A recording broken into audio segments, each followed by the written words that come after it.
Um, I was restless, irritable, and discontent from the time I was a child. I was never comfortable in my own skin. And so I don't think you'd call me hyperactive. I just wasn't comfortable in my own skin. And so I was constantly moving, constantly seeking, asking anyone, including the 80-year-old across the street, to play. I could not be alone.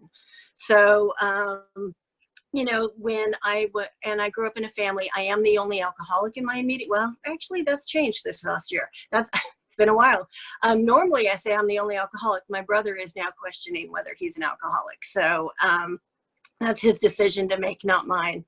So I grew up, I have an older brother and sister. They're 17 and 16 years older than me. So I grew up kind of as an only child. I was treated very much as an adult. So I was drinking with my parents. They'd get me a little tiny wine glass.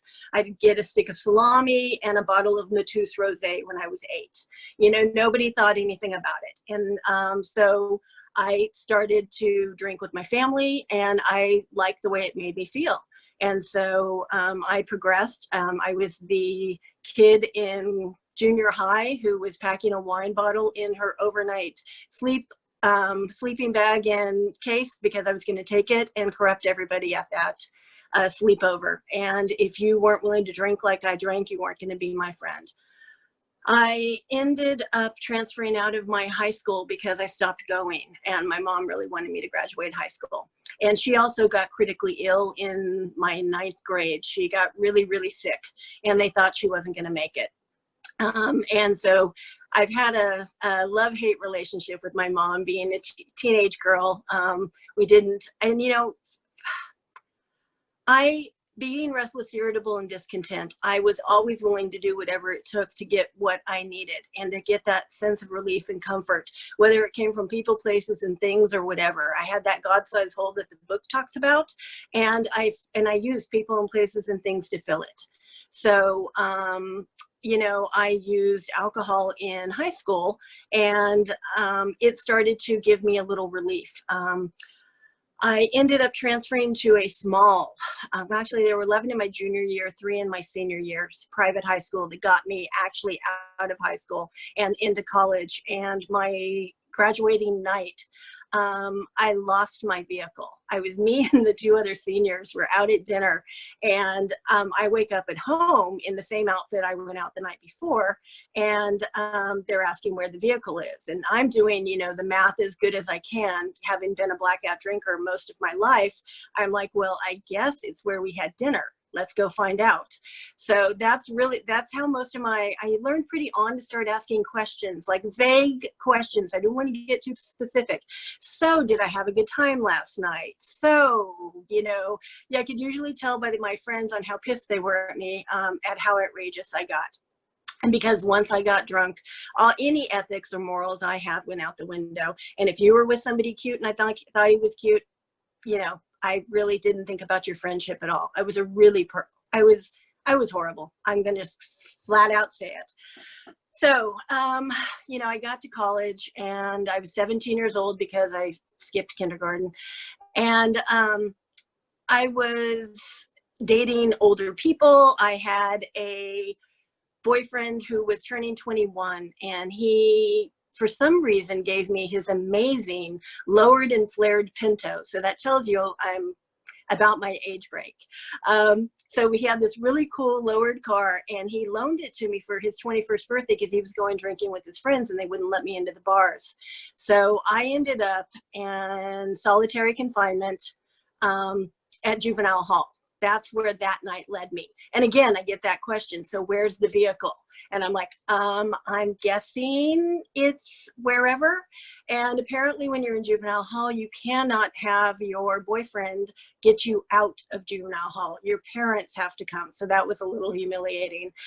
You know, and you would think at this time my family might go, hey, maybe we've got a problem, but not really. They were just kind of like, oh, you're in college, things happen. So I transferred down to UC Santa Barbara because it's obviously UC Santa Cruz that is my problem. And I took me with me, and I ended up flunking out of that school my senior year, 16 units shy of a degree. I ended up living in LA with my brother, and that's actually where I got introduced to Alcoholics Anonymous. And I went to the Hole in the Sky in Chatsworth, and for my very first meeting. But prior to that, I had gone to a women's retreat. They hooked me up with a counselor who gave me the 20 questions. I flunked by passing 17 of them.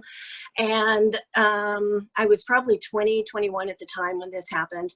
And so I went to this retreat, and they asked all the right questions. And I came home to my brother's house that night. I was so excited because it was like, oh my God, guys, you aren't going to believe this. I'm an alcoholic. And so I am stoked because for the first time in a really long, 20-year life, I have a tiny glimmer of hope because I'm using daily at this point, anything to make me not feel. And so they're kind of like, they were really excited when I went. They were less excited with my enthusiasm at being an alcoholic because no one in my family knew anything about Alcoholics Anonymous. And so, I skated around for a while. I got a best friend instead of a sponsor. I went to all the dances. I dated all the boys. I did all of that stuff. And what that got me was drunk. So I ended up going into women's recovery home in Santa Barbara, telling my mom that I might go back to school someday, but it looked way better than the LA option. And it was a beautiful Victorian home. I went there. I moved in January of '86, but my sobriety date is July. So obviously there's a discrepancy. I, as many of us do when we get sober, we start getting the things. I got a boyfriend. I got a job. I got, a tiny bit of serenity and a little comfort in my skin. And I wasn't doing the steps. And because I didn't do the steps, my outside wasn't matching my inside. And everything looked good on the outside, but inside I was dying. And so my last drink is rubbing alcohol and Valium. And that was obviously not a social drink. It was a cry for help. And after that, I had to get really serious. And one of the things that I struggled with the program at Santa Barbara was an amazing place to get sober. It's a small community. They keep track of you. If you're not at the meeting, they call. It was fantastic. And one of the things that I struggled with was, though, the higher power concept. I looked up on the wall. I mean, literally for my first year, every time I saw the word God or heard God in a meeting, I cringed. And so, it was really, I didn't understand this. In my family, I grew up, they said, if you want to go to church, go with the neighbors. My parents are from Oklahoma, and it's, they've got, different ideas about what religion is. And so, at that point, I realized after my last drink that if that was my best idea, I didn't want to see what my next one was. So, and during this time, I had made one friend, like really close friend, who let me hang out with her on the weekends. Because I was in Santa Barbara and the only things I'd done is drank there. I needed someone who could show me what you do in Santa Barbara when you don't drink. So I hung out with my friend Victoria. She had a little son who was 8. My niece was 8, and the one I'd lived with in LA. So they'd come up and see me when I actually got visitors. And so we had this, this connection. And so I would just follow Victoria around like a puppy dog. And she wasn't like happy, joyous, and free or anything. She had some depression issues, and I saw that. But hey, she let me hang out with her, and she was nice to me. And so I did that. And, she kept me busy, and she kept me focused on the program. And Victoria moved out a little before I moved out of the house. And I was really concerned, but also excited for her. And what I found out really quickly, though, drinking is not the worst thing that happens to us. Victoria hung herself and left that 8-year-old boy with her dad. So I learned really quickly that, drinking isn't going to be the worst thing that happens to us here. And then when I had my relapse, as I'll call it, I realized that, if that's the best choice I'm going to come up with, I don't want to see what my next one is. And luckily, I've been fortunate. I have been sober since that day. It's been a wild ride. There are so many things. Something that I always tell my sponsees and probably annoy the heck out of them is, you can do anything you want in this program as long as you're willing to pay the consequences. I have paid a lot of consequences. When I got sober, I didn't know about the traditions. I didn't know about just being a good member of AA. And the longer I stay here, the more that I learn about that. You know, like I'd get up in the middle of meetings while someone was talking. I would give back rubs in AA meetings. I mean, all this stuff, what used to be acceptable, as I stay here longer, I realize is really a form of disrespect. That's a personal opinion, but that's how I live my life and how my sponsor, you know, asked me to live my life today. You know, I got married. I met AA boy on campus. We got AA married at 4.5 years. We got AA divorced. I took that time, you know, the 4th step was really pivotal for me because I looked at my patterns and I saw them very, very clearly, things I'd been doing my entire life. And for me, it's like an Etch-a-Sketch. I see all this stuff that was the disease and before I had any knowledge or accountability. So as soon as I see that and I own my part, I get to shake that, and anything after that is on me because I am now aware. So that doesn't mean life got perfect and I stopped making mistakes, but it means I'm better informed and I need to clean things up quicker than I used to. You know, sharing that with another person, I didn't get that aha moment where it's just like, oh my God, this is amazing. It was kind of a slow and gradual thing for me. But again, with my struggle with God, I'm sure that had something to do with it. I had to use my sponsor's higher power. I had to use the group. I used everything they tell us here to use. And then in Santa Barbara, we talked a lot about act as if or fake it till you make it. So I pretended I have a higher power. And at about 2.5 years, I moved back to the Bay Area because I wanted to be closer to my family. I brought that husband at the time with me. And, you know, it was during that time that I realized one day I reached out like I always do or always did to something that I didn't, you know, believe in or knew existed. And that day something reached back. And so from that day forward, my higher power has been there for me every time that I reach out. There are times where I am walking the opposite direction. There's times where I don't want to reach out, but you know, it's been amazing. At 4.5 years, I realized that I was in a marriage that I was going to drink if I stayed in it. So I think there were a lot of good things that brought us together, and I think we accomplished a lot together, but it was time I needed to leave that. And one of my patterns in my 4th step was that I would have the next one picked out before I left the last one. And so what I did differently at this time is I left without a plan. I didn't have anybody in mind, and I wasn't already setting somebody up to fix me or be the next thing that I stuff that empty hole with.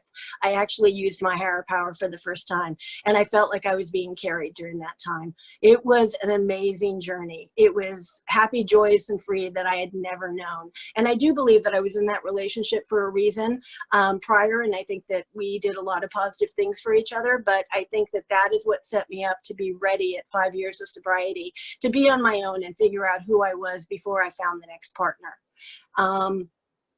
You know, I've had some of my worst fears happen. You know, I'd always been worried about my mom and I. We had this crazy relationship. She was an amazing woman. She did not teach unconditional love. She taught conditional love. And so I've had to learn unconditional love in this program, with it, you know, love without any expectations at all. And so she always, she would do anything in the world for you, but she would expect you to be there for her. And so that was a little bit of a struggle, but being in AA and going through the steps with the sponsor and becoming the person that my higher power wants me to become, I was able to stand up and go, hey, you know what? I am able to meet you here, but I can't meet you there. Are you willing to meet me part of the way? And it was also easier to forgive a lot of the things that I would set me off before, because she's doing the best that she could. And that, you know, I'd said that she had got really sick in my 9th, when I was in high school. She had, I don't know, it was 2012, whatever, how many years I was sober at that point. She got really, really sick. I got a call from the neighbor that she was in the ICU. and she'd been taken by ambulance. She'd never been in an ambulance before, so I knew it was pretty bad. And I was supposed to pick her up that Christmas. And we'd had this relationship where I'd take a week off at Thanksgiving, I'd take a week off at Christmas and move in, and we'd just bake and have fun and shop. And we'd really repaired a lot of the craziness that had been my part in the past. And so, you know, I went to go pick her up, and she was in ICU again. So I spent the next 7 months watching her go back and forth between ICU and a subacute respiratory unit, getting put on a ventilator, being told that she'd never come off that ventilator. And, you know, I quit my job at one point. I got a job that I could just show up and do 9 to 5 eventually, because that was 7 months. And, you know, I was there for my family. I moved in with my dad during the week, and I came home to my I think he was my boyfriend at the time, just did what was right in front of me and made meetings and just did the next right thing. You know, and for me, it was really easy showing up for my family, because that you guys taught me how to do that. I'm accountable. I tell them I'm going to be there, and I do the next right thing for them. The hardest thing for me, I'm someone who ran from my feelings my entire life. So it was actually after she passed away, we took her off life support after she had a stroke, and I wanted to be there with her, so my brother was there to support me.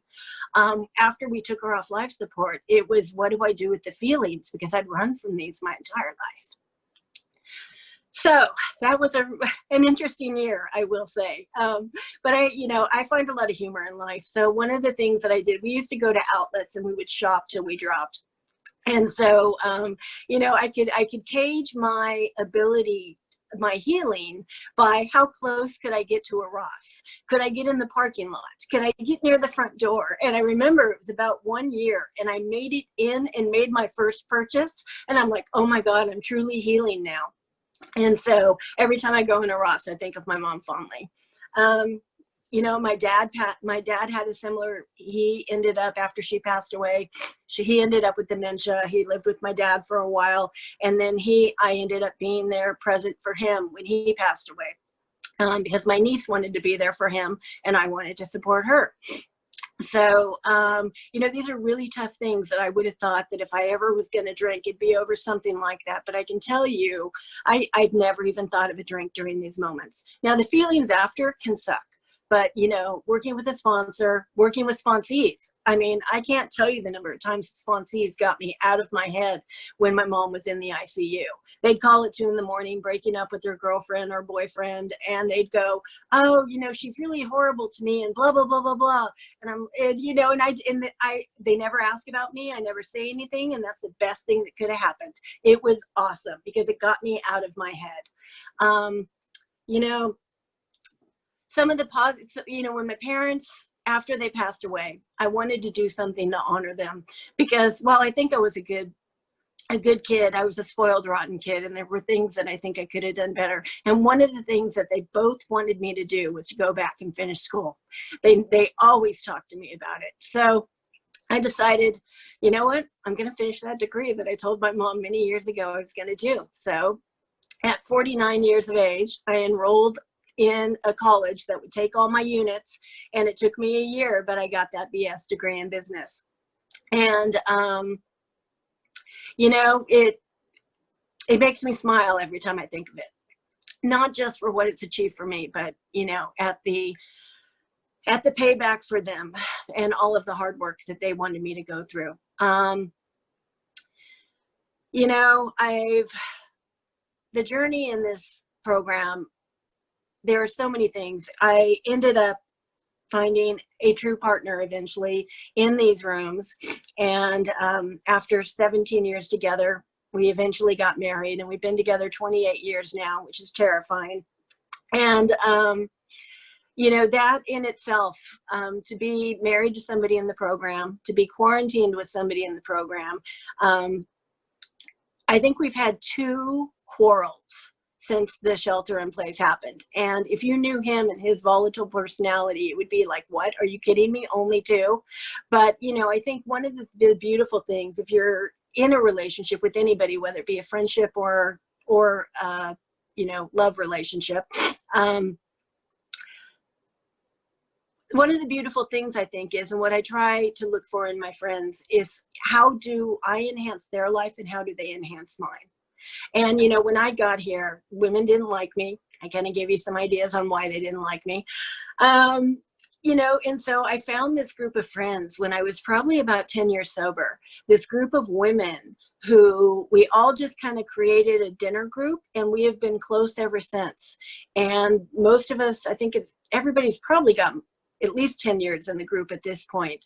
But, you know, to think that I would have a group of friends that I would do Zoom calls with, we do dinner every Friday night right now, that I would go on weekend trips with like 15 of us in a cabin, or that I would be dropping off care packages at their homes to let them know that I'm thinking about them right now. This is not the person I was. This is not the person that I wanted to be. And it's pretty amazing to have these relationships where each of us has kind of the specialness that brings out it in others. And I've never had friendships like this in my life. And it's, you know, it takes work, but it's also amazing to have. You know, one of the things that I learned really quickly when my mom was sick was it is a journey, not a destination. You know, because I certainly didn't want the destination that was going to happen then. And so I really focus on trying to be teachable. I've had a sponsor, my current sponsor, we've been together 5 years, and I'm probably more sponsored than I've ever been in my life right now, which is pretty amazing. She lives about 45 minutes away.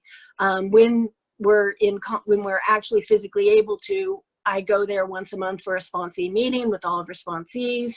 And it's nice to have that sisterhood too, where we go through a literature and we keep it really focused on recovery while celebrating each other.